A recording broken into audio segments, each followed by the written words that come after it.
we need to take a step back and stop being so hard on ourselves. We really do.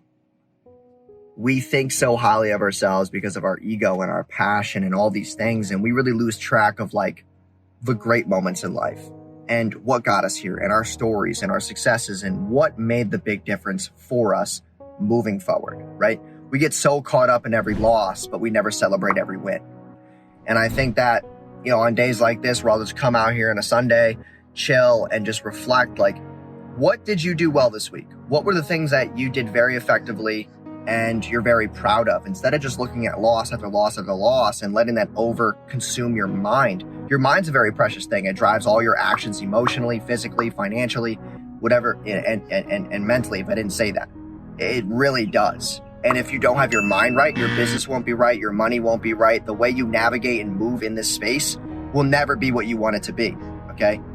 We have all these big aspirations, but meanwhile, we're never actually willing to audit ourselves positively. We're always auditing the bad shit that we've done because the losses tend to weigh us down more than the wins, because the wins, you get that short-term feeling, you're excited, you're pumped, but not everything in life. You're not going to win at everything. There's no one out there who has a 100% success rate.